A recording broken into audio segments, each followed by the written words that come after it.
جب میاں اور بیوی ہم بستری کرتے ہیں تو ان کو سکون اور خوشی محسوس ہوتی ہے۔ اس طرح دونوں میاں بیوی میں پیار و محبت بڑھتا ہے۔ وہ ایک دوسرے سے زیادہ محبت کرتے ہیں۔ جب میاں اور بیوی قربت کے دوران ہارمونز خارج کرتے ہیں تو ان کو خوشی محسوس ہوتی ہے۔ جب میاں بیوی خوش ہوتے ہیں تو گھر کا سارا نظام بہتر طریقے سے چلنا شروع ہو جاتا ہے۔ اللہ پاک نے حضرت آدم علیہ السلام کو تخلیق فرما کر جنت میں بھیج دیا۔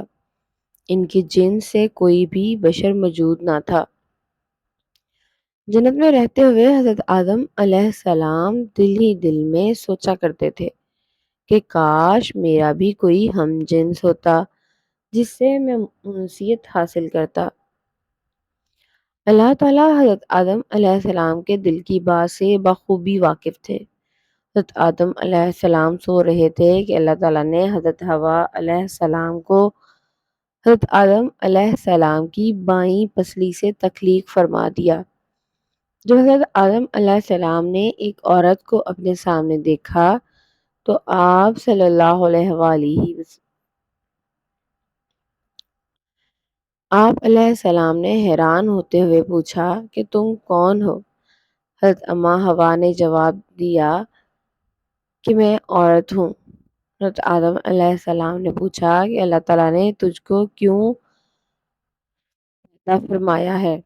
اس نے کہا کہ اللہ تعالیٰ نے مجھے آپ علیہ السلام کو سکون دینے کے لیے پیدا کیا ہے۔ حدیث پاک میں ہے کہ رسول اکرم صلی اللہ علیہ وآلہ وسلم نے کنوارے لڑکے اور لڑکی کو مسکین کہا ہے کیونکہ دونوں کا کوئی ساتھی نہیں ہوتا۔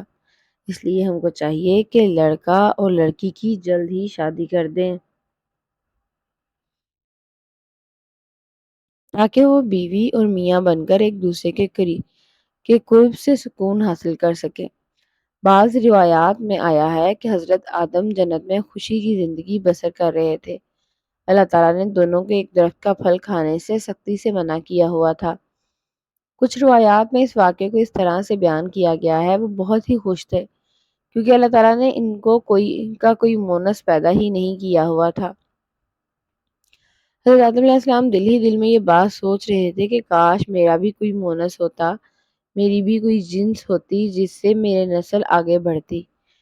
یہ بات کو دل میں لاتے ہی اللہ تعالیٰ نے حضرت آدم علیہ السلام پر نیند طاری کر دی تھی۔ انسانوں میں یہ پہلی نیند تھی جس نیند میں اللہ تعالیٰ نے حضرت آدم علیہ السلام کی بائیں پسلی سے حضرت اماں حوا کو پیدا کر دیا تھا۔ چنانچہ جب حضرت آدم علیہ السلام بیدار ہوئے تو اپنی بائیں طرف آپ علیہ السلام نے ایک ایسی عورت کو دیکھا جو بہت ہی حسین و جمیل تھی، جس کی شکل حضرت آدم علیہ السلام سے بہت ہی ملتی تھی۔ جب آپ علیہ السلام نے عورت کو دیکھا تو آپ علیہ السلام سب کچھ جان چکے تھے کہ اللہ تعالیٰ نے عورت کو کس لیے پیدا کیا ہے۔ ایک فرشتہ اللہ تعالیٰ کے حکم سے آپ کے پاس آیا اور اس نے حضرت آدم علیہ السلام سے دریافت کیا کہ جو چیز آپ علیہ السلام کے سامنے کھڑی ہے یہ کون ہے؟ حضرت آدم علیہ السلام نے جواب دیا کہ یہ عورت ہے، اس کا نام حوا ہے۔ فرشتے نے حضرت آدم علیہ السلام سے پوچھا کہ اس کا نام حوا کیوں ہے؟ آپ علیہ السلام نے فرمایا کہ اس کا نام حوا اس لیے ہے کہ اس کو میری پسلی سے پیدا کیا گیا ہے، جس کی وجہ سے اس کا نام حوا علیہ السلام ہے۔ حضرت ابراہیم روایت کرتے ہیں کہ جب اللہ تعالیٰ نے حضرت آدم علیہ السلام کو پیدا فرمایا تو اللہ تعالیٰ نے حضرت آدم علیہ السلام کی طرف ایک فرشتے کو بھیجا جس نے حضرت آدم علیہ السلام کو فرمایا کہ اللہ تعالیٰ کا حکم ہے کہ تم حضرت اماں حوا سے ہم بستری کرو۔ اللہ تعالیٰ کے حکم پر آپ علیہ السلام نے حضرت حوا سے ہم بستری کی۔ جب حضرت آدم علیہ السلام حضرت حوا سے ہم بستری کر کے فارغ ہوئے تو حضرت اماں حوا نے کہا کہ اے آدم یہ تو بہت ہی اچھی چیز ہے۔ بعض روایات میں اس واقعے کو اس طرح سے بیان کیا گیا ہے کہ اللہ تعالیٰ نے حضرت آدم علیہ السلام اور حضرت حوا علیہ السلام کو جنت سے پھل کھانے سے منع کیا تھا، لیکن شیطان کے کہنے پر آپ علیہ السلام نے اس درخت کا پھل کھا لیا تھا، جس کی وجہ سے اللہ تعالیٰ نے حضرت آدم علیہ السلام اور حضرت حوا علیہ السلام کو زمین پر الگ الگ مقامات پر بھیج دیا کافی مدت تک حضرت آدم علیہ السلام اور حضرت حوا علیہ السلام ایک دوسرے سے جدا جدا زندگی بسر کرتے رہے۔ حضرت آدم علیہ السلام اللہ تعالیٰ کی بارگاہ میں رو رو کر دعا کیا کرتے تھے۔ پھر ایک دن حضرت آدم علیہ السلام کی توبہ قبول ہوئی اور حضرت جبرائیل علیہ السلام حضرت آدم علیہ السلام کے پاس حاضر ہوئے۔ حضرت جبرائیل کہنے لگے کہ اللہ نے آپ کی دعا قبول فرمائی ہے۔ فرشتہ آپ کو مکہ لے گیا اور بتایا کہ اللہ کا حکم ہے کہ یہاں کعبے کی بنیادیں رکھیں۔ چنانچہ حضرت آدم علیہ السلام نے کعبے کی بنیاد رکھی اور پھر حجر اسود بھی وہیں پر نصب کیا جو وہ اپنے ساتھ جنت سے لے کر آئے تھے۔ اللہ تعالیٰ نے حضرت اما حوا اور حضرت آدم علیہ السلام کو میدان عرفات کے اندر ملا دیا تھا۔ چنانچہ وقت کے ساتھ ساتھ ان دونوں میں کافی تبدیلیاں آ چکی تھیں، اس لیے دونوں ایک دوسرے کو پہچاننے سے قاصر رہے۔ حضرت جبرائیل علیہ السلام نے ان دونوں کی آپس میں پہچان کروائی۔ اس کے بعد حضرت آدم علیہ السلام اور حضرت حوا ایک دوسرے کے ساتھ اکٹھے زندگی بسر کرنے لگے۔